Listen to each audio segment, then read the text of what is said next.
Welcome to Crochet 101 with Shay Yarn. For all other information about this series and all the other videos as part of this series, you could check out the Crochet 101 playlist on my profile.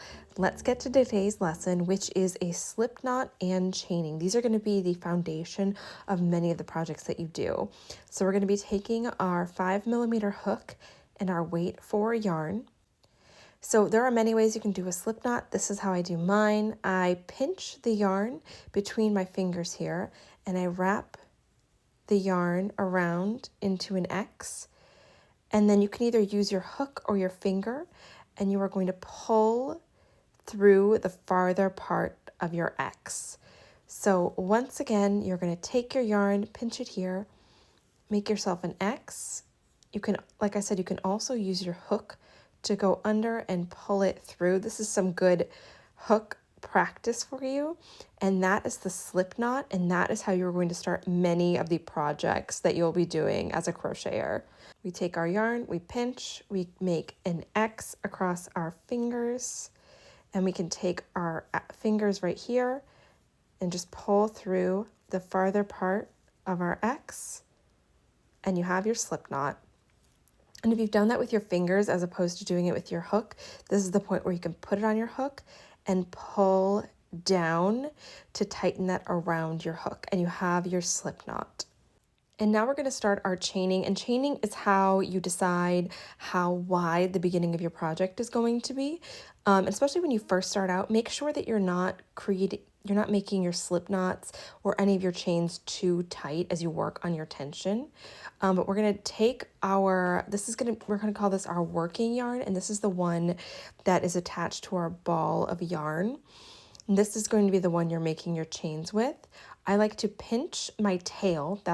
So this is your working yarn. This is your tail. I like to pinch my tail in between my two fingers here. And then you're going to yarn over and pull your hook down through your slip knot. And I do that a little bit closer here in more detail. And we're going to take this really slow. Yarn over and pull your hook down, making sure that it's holding on to the yarn that you yarned over. So we yarn over and we just pull it down, and we are using our fingers down here to create the tension that we need to pull the yarn through. So we yarn over, we pinch with these two fingers here, and we pull down. And if you were just starting chaining for the first time, what I'm actually going to ask you to do is practice this over and over again. So practice making a slip knot, and then practice chaining, let's call it 20 chains over and over again until you don't really have to think about it. So we yarn over, we create that tension with our fingers, and we pull down, and we yarn over and we pull down, and we continue to do that until we have 20 chains.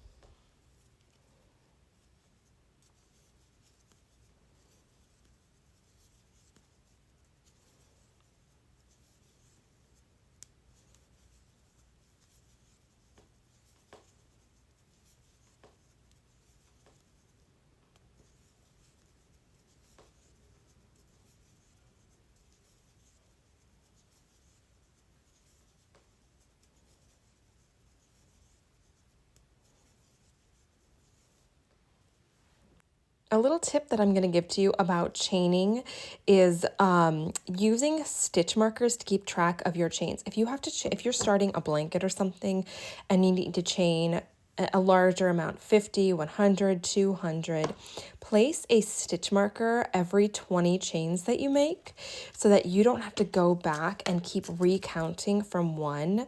So I just did 20 chains, and so I'm going to place a stitch marker here. And this way I know for sure that this amount is 20, and I can go on. And if I lose track of kind of where I am, I can go back and be like, okay, I know that this was 20. I know that this is another 20, and this is going to save you a lot of time that you would otherwise spend going back and recounting your chains. So that covers us off for slip knots and chains. Again, keep practicing chaining and slip knotting until just the muscle memory of it makes sense to you. And I will see you guys for the next lesson, which will be single crochets.